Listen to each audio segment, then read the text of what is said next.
What is it that you cannot forget in your life?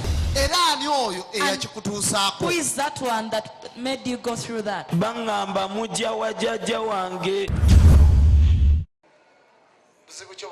What has brought you?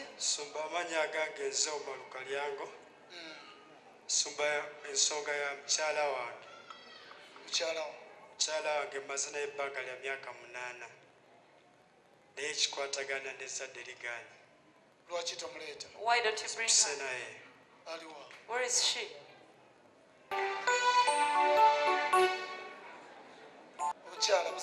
What's the problem, lady?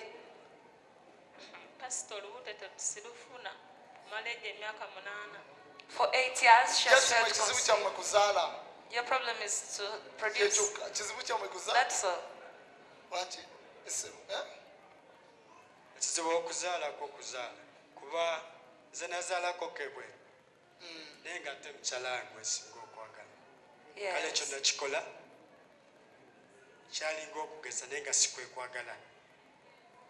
Netambula wonna w'emyezi esente ezibiweddewo netukane okutunda ku ttaka lya kitange nsambulire mukyala wange abasawo abalya ne balya embuzi n'enzitwala paka sawa ya leero.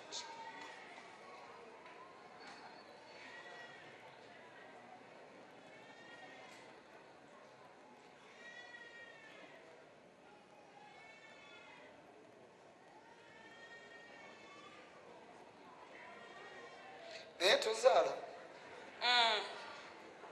Isimu yetu. Where is your phone? Omukyala oli adinkwatiddeko. Okay. Omukyala tunulira. Lady, look at the pastor. Kyekiri wakati wano ebbaawo. What is between you and your husband? Gwatazaala oba no yatazaala. Is it you that does not produce or him? Alabika oyo. Zezaala kuba nkugambye nnyina omwana eweeru era naye amumanyi. Kati gwe lwaki tozaala? Why don't you produce? Nange nazaalako pasita nina omwana. Kati owona akyabuze. Ye. Kiki? What's the problem? Tekugamba olina weesitegedde. Kuba ebbanga lye mbaze n'ebbanga lya myaka 8. Yagamba talina mwana. Tangambanga koti yali azadde ku mwana. Cha. Somebody say hallelujah. Hallelujah. Okay. All right. Listen to me. Puliriza. Mukama Be attentive. The Lord shows nga omukyala ono. This lady. Omukyala ntunulira. Lady, look at the pastor. Kiki? What is kiwandiyagadde nsirikire? What is it you would like me to keep quiet about? Prophesy, man of God. Omakago nga kyakyama nnyo. Which is ono toyagala kimanyi. Secretive in your family, in your marriage rather. Anti pastor era wekiba kiswaza oba olina okisirikira. Wanje? Wekiba kiswaza era oba olina okisirikira. Wekiba kiswaza nkisirikire. Sebo, kisirikire. Should I keep quiet? Pastor, zekakasa ate ebintu bya Mukama tebibaamu kulowolereza. Wanje? Zekakasa nti ebigambo bya Mukama tebibaamu kulowolereza oba kuteebereza. Bwe gabanga amazima, ekyo kyekyamazima mba njagala nkimanyi.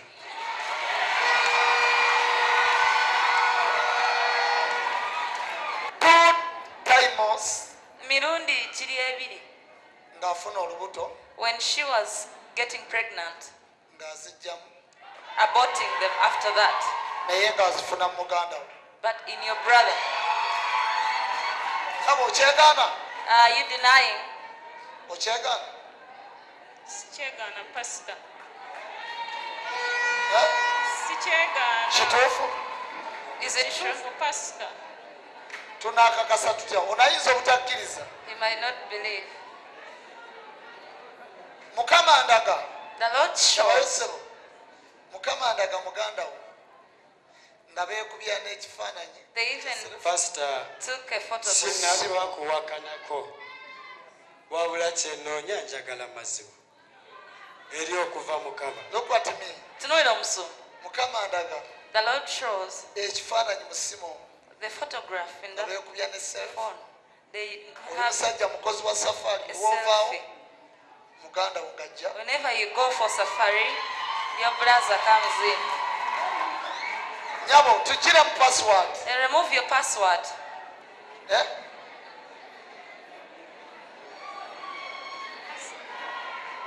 Tugire mu password.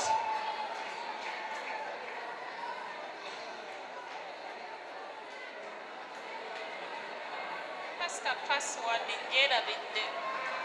Wanki Ngyerabidde. okyerabidde Ye. okyerabidde otya? How can you forget the password of your phone? Obuya Yesu engalo ez'amaanyi. Not for Jesus, Wamma. Owaayo okyerabidde. You've forgotten it. That fast. Essimu kiwa omusajja. Give the phone to your husband. Kiwa omusajja. Sebo kwata essimu yo. Get the phone.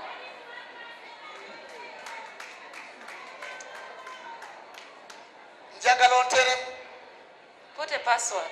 Tandika genda wonyiga password. Wanki Musumba zobe nali mpe omukyala wange essimu eno nakola endagaano naye obutakwata simu ye era naye obutakwata yange. Wakati awo nagikola mu kwagalira nga nkikakasa eri Mukama nti sirigikwatako ne bwevuga awo sigikwata. Kwejali mukakasa nti mukyala wange mwagala era mbadde nsaba yagigiremu password. saagala nze gikwatako. Nyabo tugire mu password. Madam, remove it, the password. Tugire mu password. Remove it. The Abantu password. bwakankanega. Osabanga Mukama n'akulaga omutima gwoyo. Always ask God to show you the heart of that one that you have fallen head over heels for.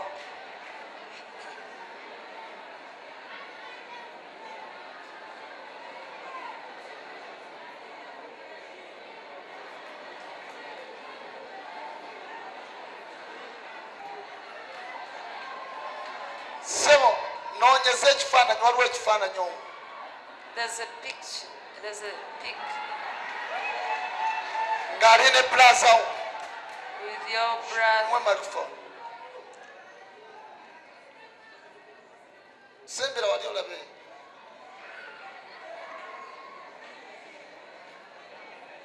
Musumba ono yeno yenyini. Wanki Yona yenyini. Naye kale kwe kugamba Musumba ebintu byewuunyisa. Kuba mukyala wange oyo omulaba amalawo ekibanja kya kitange kiramu yakola ki? n'ekitonda n'ekimuteekako era nga bw'omulaba bw'afaanana. Kuba Oyagala omukyala kuzaalira. bwali awo na musawo naye nga ssente ntunze ebibanja bya kitange n'empeerera. Watunda kibanja kya kitawo n'oweerera oyo. You sold your father's land kyenjogerako si to pay kyakulimba her tuition. nkakasa ku TV ne gye banzaala bandaba. Oyo muganda wange Yakafuna embuto ezi mu muganda wo. 2 pregnancies. naye kati olaba oyo muganda wange nze simanyi nakuba era abakyala b'ensi eno Musumba simanyi kye baagala. Oyo muganda wange mulwadde nze kennyini nze namutwala ne mutwala ne bamukeera alina ku makere. Nakola ki? Alina ku makerenda kati ati ekitegeeza omukyala yanzita. Bwe bityo Things Musumba are like watwala that. lukoyo omukyala yanzita. Ate ekyayina ekirala kyembanjagala.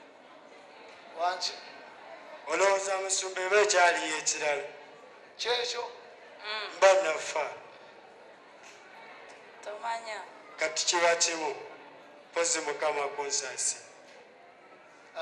tojja kufa atuweerere. You're not going to die. Namanyira Genda wakitange weekebeze. kitange yafa. Go have an HIV. Nafa sireewo. Muganda wange gwenzirako nafa kawuka. Basenga bange bagwawo. Batuzaala abaana 14 tuliwo basatu. Omwoyo gwe ngamba ogwokusatu mulwadde. Gambye nze namwetwalira. Kati kakasizawo nti nze sigenda magombe. Ne kyenalibadde ndekera omwana ate ekituuse entereeza mukyala wange teyena asasula byo. Kale kwe kugamba nze mutunuulira nga simumala.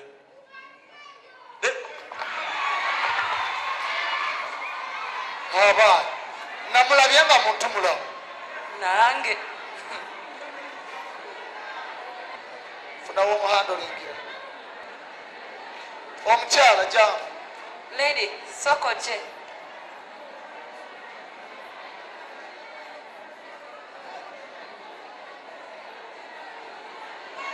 Lwaki obadde okola bw'otyo mu maaso ga bbaawo? Why were Ga you bbaawo.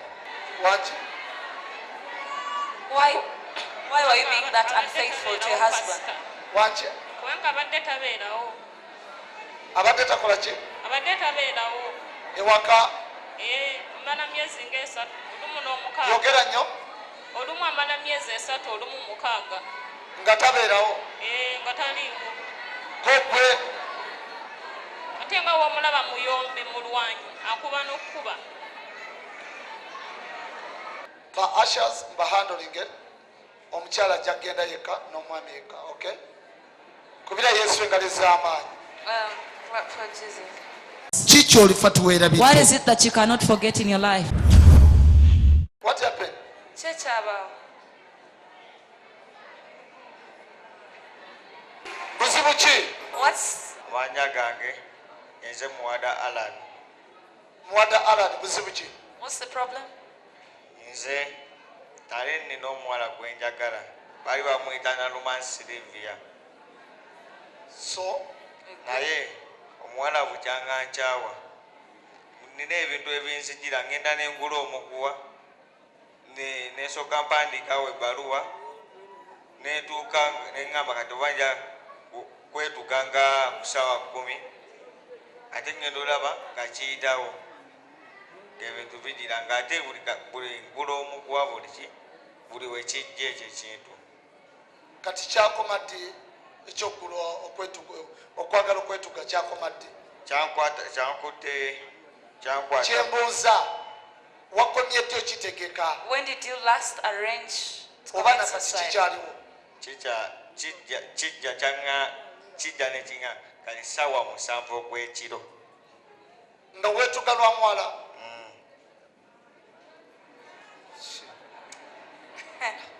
Njagala balwadde te.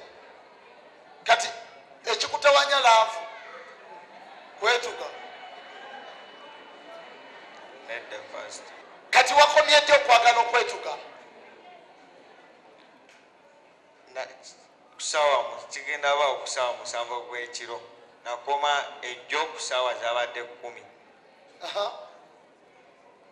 Kati ne kiddamu leero ku ssaawa 7 ogw'ekiro. Oyingendo weki beera ng'agenda okwetuga ku ssaawa 7 ez'ekiro mbaamu n'ekiŋŋamba. Just kigamba bugambe nga toli serious. Ndi serious kubanga ngenda waliwo nebaka ku budiri bwange. Kati ddi lw'omaliridde okwetuga? When are you decided to do it this time? Ku ssaawa 7 ez'ekiro. Ezaleero. Ezalero teziiseekaawo. Kati waleese omuguwa oguguze? Nazze nagosewo. Wazze nagwo? Kuliwa? Where is it? Waliwo kuki eyo?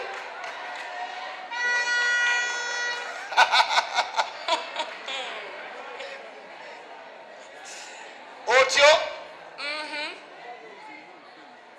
Era Kati ye ebbaluwa ogenda giwandiika ku ssaawa 7. nagiwandiise. Eriwa yo totuleeteddeko. Abaana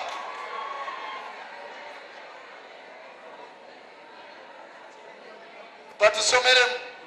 Read it for us. Amanya gange nze muwadde Alani mpandiise ebbaluwa ngamba ngamba tegeeza nti ngenda kwetta ku ssaawa 7 ez'emisana nalumansi kankulekere ensi yo ne babbaabo badokita bani temuseka banaye ebinnuma badokita era kino njagala nkikole mu lujjudde lw'abantu ng'ensi yonna eraba nalumansi kale nze kanve mu nsi weeyagale. Kyolifa Tewerabidde. What is it you cannot forget in your life? Eraani oyo And who is that one that made you go through that? oyagala kwetuga bannalumansi. You want to commit suicide because of nalumansi? Hey. Emusumba. Olw'okuba omwagala nnyo. Because you love her many. Gayi yaguze n'omuguwa. Naye kano kasobola okutuga omuntu. Naye ako kanaasobola obwo obulago. Kano kakati Now, let me strangle you. takutya namo. He's not even scared. Sajja mmalirivu. Enseno. Buli alina ekikoligo ky'okwetta mu famire ye wamu. Whoever has that yoke of Kyagala Mukama kize ekyo kyava. committing suicide in your family, I want the Lord to take it back to where it came from. Remember, Jukira nti. remember in your family, Jukira nti mu family yo oba mu eriyo omuntu family yo, eyeetuga there is someone who strangled himself. yali mukyala nga sengaawo It was a lady, actually, your paternal auntie. baali bamuyita Nalwoga. She was called Naroga. Kituufu? Is it true? Yesu musumba. Kubira Yesu engalo Clap for ez'amaanyi. Jesus. Now, Kakati, ogwo gwe muzimu gwa Nalwoga that ghost of Naroga ogukutambulirako that moves on you, gwagala naawe ofe nga ye bwe he wants you yafa to die just as she did. naye genda Mukama kiziza But you, God, the Lord has taken it back to where it came from in Jesus' name. Mukama akuwa omukisa. God bless you. Mukama akuwa Gamba omukisa. olwoyo oyo olw'okwetta You said that if a spirit of committing suicide, let it go back to where it came from in Jesus' name. luddeyo gye lwava. Let them go back to where they came from. Ki Kyolifa Tewerabidde. What is it that you cannot forget in your life? Era ani oyo eyakikutuusaako? Who is that one that made you go through that? Bangamba mujja wa jjajja wange. Tosobwa pulogulaamu yo Ki Kyolifa Tewerabidde wano ku ABS television okuva ku Monday paka ku Lwokusatu ssaawa 4 ez'ekiro